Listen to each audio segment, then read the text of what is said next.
नमस्कार. श्रावण महिना आला की वातावरणात एकदम अशी भक्तीची आणि उत्साहाची लहर येते, नाही का? हो, अगदी. एक वेगळीच प्रसन्नता वाटते.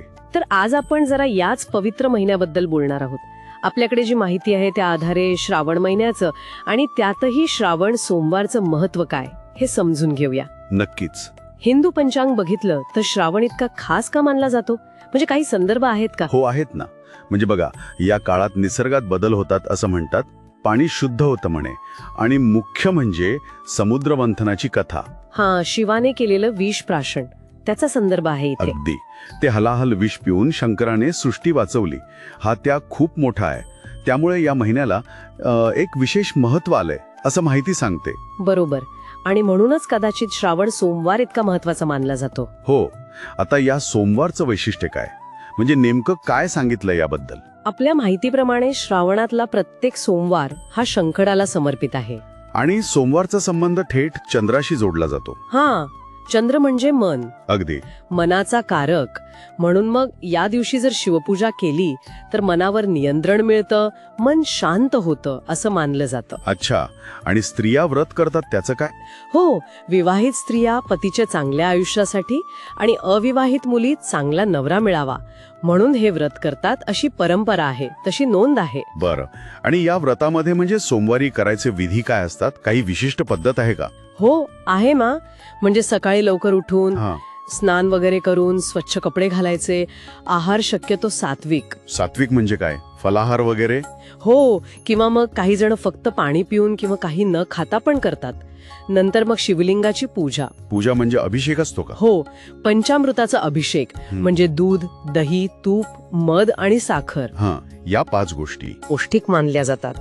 मग बेलाचं पान त्रिदल असलेलं ते वाहतात, जे शंकराच्या 3 डोळ्यांचं प्रतीक मानतात की नाही? बरोबर. ते त्रिगुणांचं प्रतीक पण म्हणतात.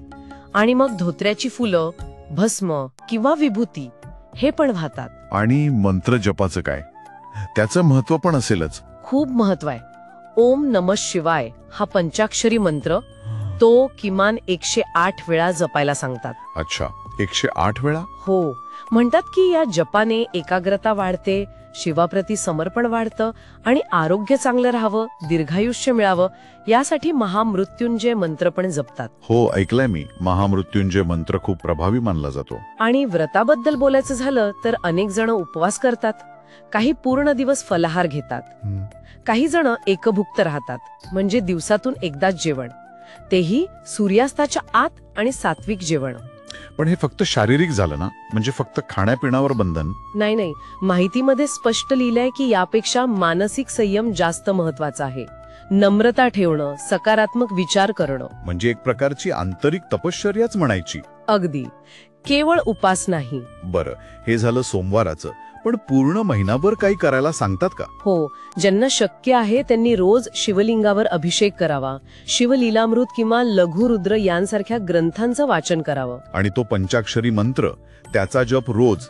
हो, किमान 108 वेळा रोज केला तर उत्तम. याने काय होतं की एक सातत्य राहतं आणि श्रद्धा अजून वाढते. बरोबर.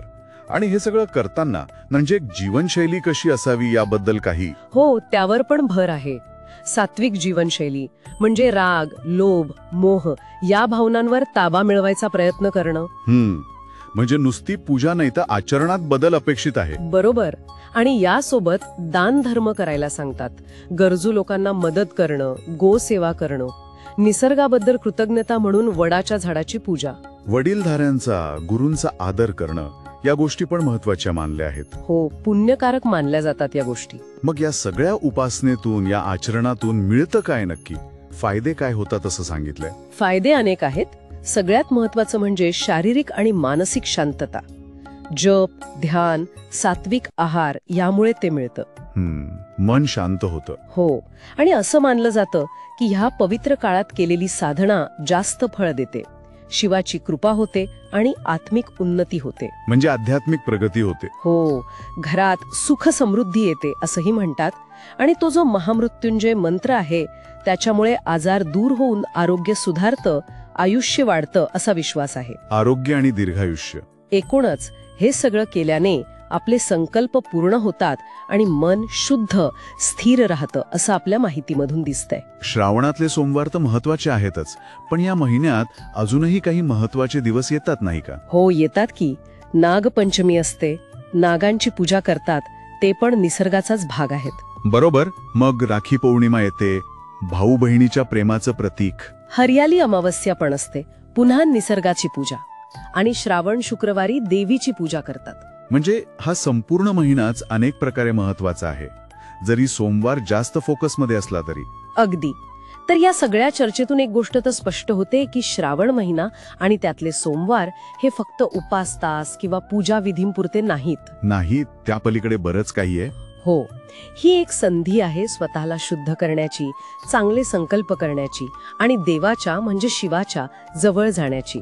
पंचामृताचा अभिषेक असो किंवा ओम नमः शिवायचा जप, प्रत्येक गोष्ट मनाला शांती देते, सकारात्मकता वाढवते. बरोबर. आणि हे जे सात्विक आचरण आहे, सेवा आहे, दानधर्म आहे, याचे शारीरिक, मानसिक आणि आध्यात्मिक फायदे पण मिळतात, हे आपल्या माहितीतून स्पष्ट होतंय. हो, नक्कीच. जाता जाता एक विचार मनात येतोय आपल्या स्रोतांच्या आधारावरच, की श्रावणामध्ये आपण जो हा अनुभव घेतो म्हणजे आत्मसंयम, निसर्गाशी जोडलं जाणं, सात्विकता, यातले नेमके कोणते गुण किंवा कोणती तत्व आपण वर्षभर आपल्या आयुष्यात अधिक चांगल्या प्रकारे आणू शकतो? हो, हा विचार करण्यासारखा मुद्दा आहे. हो, जेणेकरून ही जी आंतरिक शांतता आणि समाधान मिळतं ते अधिक काळ आपल्यासोबत टिकून राहील. यावर प्रत्येकाने विचार करायला हवा.